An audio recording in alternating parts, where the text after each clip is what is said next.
नमस्कार। आज फिर हम मीरा जी के पद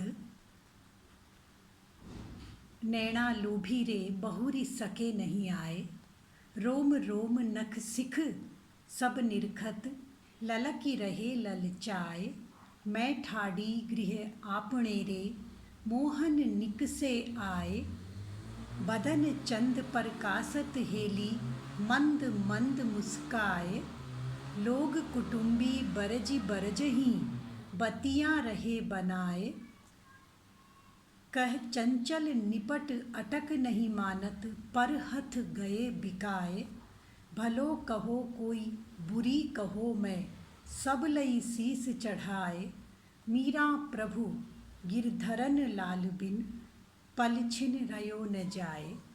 इस पद की व्याख्या के साथ प्रस्तुत है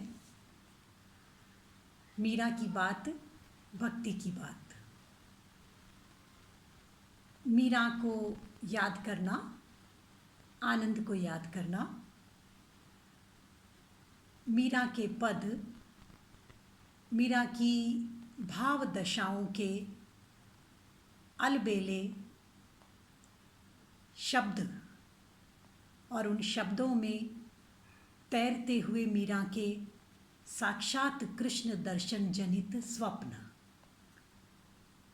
विचित्र है मीरा की अनुभूतियाँ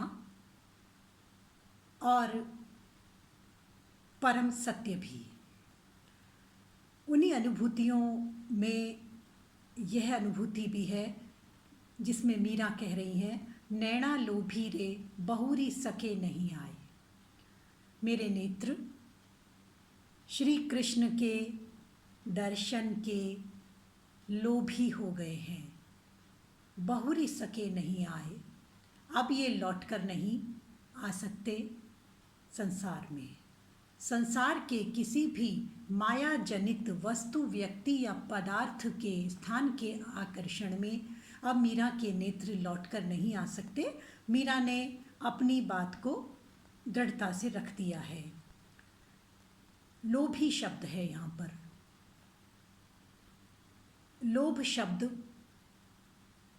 प्रायः धन के लालच के संबंध में हम ले सकते हैं।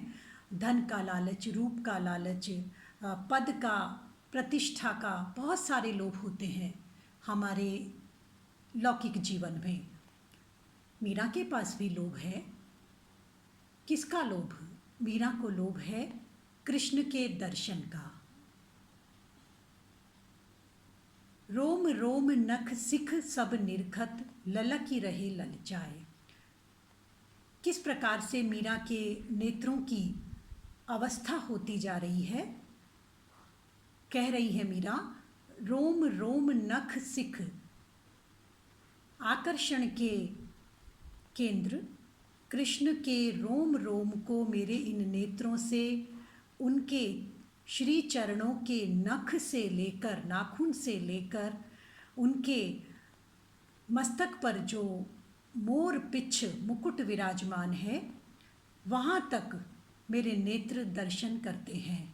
ललकी रहे ललचाए, और उसका फल ये है कि बार बार लालसा और लालच बढ़ता ही जा रहा है। मैं ठाड़ी गृह आपणेरी मोहन निकसे आए। मीरा कह रही है मैं कहीं गई नहीं। मीरा कह रही है मैंने कहीं जाकर कृष्ण को ढूंढा नहीं है, यहाँ वहाँ मैं नहीं गई। मैं ठाड़ी गृह आपणेरी, मैं तो अपने घर, अपने स्थान पर जहाँ मेरा निवास है, मैं तो वहीं थी। कृष्ण ही आ गए। सर्वतंत्र स्वतंत्र कृष्ण कहीं भी आ जा सकते हैं। तो मीरा ये कह रही हैं कि मैं तो अपने इस शरीर रूपी घर में, मैं कौन? आत्मा। द्विअर्थी है, मैं आत्मा के लिए भी है, और मैं अगर हम देहधारी मीरा की बात करें तो देहधारी मीरा के लिए भी है। मैं अपने घर पर ही थी। मैं जहाँ जिस स्थान पर रहकर भगवान को याद कर रही थी वहीं पर मोहन निकसे आए, कृष्ण आ गए। कृष्ण के मोहन शब्द का प्रयोग करके, जिन्हें किसी से मोह नहीं होता और जिनसे मोह हो जाने पर किसी को जगत से मोह नहीं होता, मोह नहीं रहता, ऐसे मोहन, ऐसे आकर्षण के केंद्र कृष्ण मेरे स्वयं ही मेरे जीवन में प्रविष्ट हो गए। बदन चंद परकासत हेली, मंद मंद मुस्काए। बदन मुख, चंद चंद्रमा, कृष्ण के मुख रूपी चंद्रमा के प्रकाश को, उजास को देखते देखते हेली, हे सखी, मैं देख रही थी। मंद मंद मुस्काए, मेरी ओर देखकर मंद मंद मुस्कुराते हुए कृष्ण को मैंने देखा। अब लोग कुटुंबी बरज ही बतिया रहे बनाए।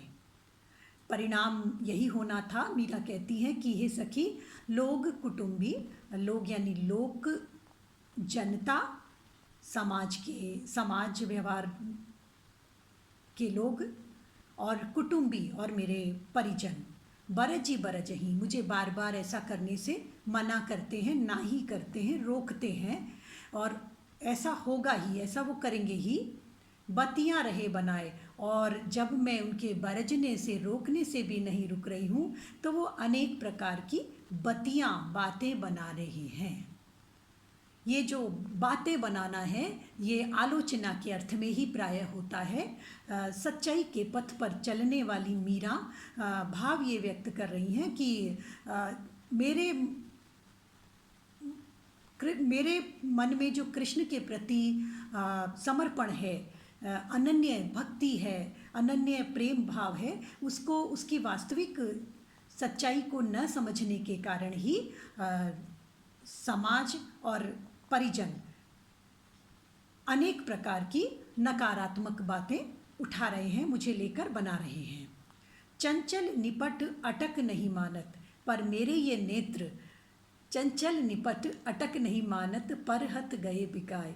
मेरे ये जो नेत्र हैं, ये अपनी चंचलता से आकर्षण में बांधने वाले कृष्ण में अटक गए हैं, इसलिए ये संसार की किसी भी अटक को नहीं मान रहे हैं, संसार के किसी भी मनाही को स्वीकार नहीं कर रहे हैं, क्योंकि परहथ गए बिकाए, ये परहथ दूसरे के हाथ में बिक चुके हैं। मीरा ने ये कहा कि परहथ, वैसे तो परमपिता परमात्मा कृष्ण स्वयं भगवान हैं, और हम ममैव अंशो जीव लोके के कथन के अनुसार हम परमात्मा के ही अंश हैं। यहाँ परहथ मीरा दुनिया के लिए, मीरा परिवार वालों के लिए कह रही है कि उन्हें ऐसा लगता है कि मैं पराये पुरुष के हाथों में बिक गई हूँ, मैंने स्वयं को समर्पित कर दिया है। भलो कहो कोई बुरी कहो, कोई मुझे भला कहता है, कोई मुझे बुरा कहता है, मैं सब लई शीस चढ़ाए। मैंने सब जनता की बातों को, परिजनों के उल्हानों को, आलोचना को, निंदा को, सबको मैंने शीस चढ़ाकर ले लिया है। मेरे मन में किसी के प्रति भी कोई प्रतिकार की भावना कदापि नहीं है। मीरा प्रभु गिरधरन लाल बिन पल छिन रहो न जाए।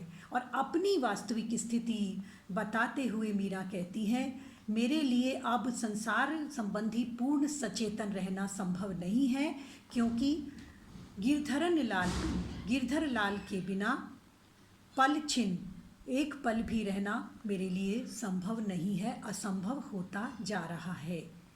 यह उनका, मीरा का गायन है, मीरा के आनंद की स्थिति है, जो विभिन्न प्रकार से मीरा ने व्यक्त की है। इस पद में मंद मंद मुस्कुराना, बातें बनाना और शीस चढ़ाना मुहावरों का प्रयोग हुआ है, मुहावरे युक्त भाषा है। यद्यपि किसी भी अलंकार या मुहावरे का सायास प्रयोग मीरा का उद्देश्य कदापि नहीं है। मीरा अपने मनोभाव, मनोदशा, अपना आनंद, अपनी स्थिति भाव दशा में, भाव समाधि भाषा में ही व्यक्त कर रही हैं।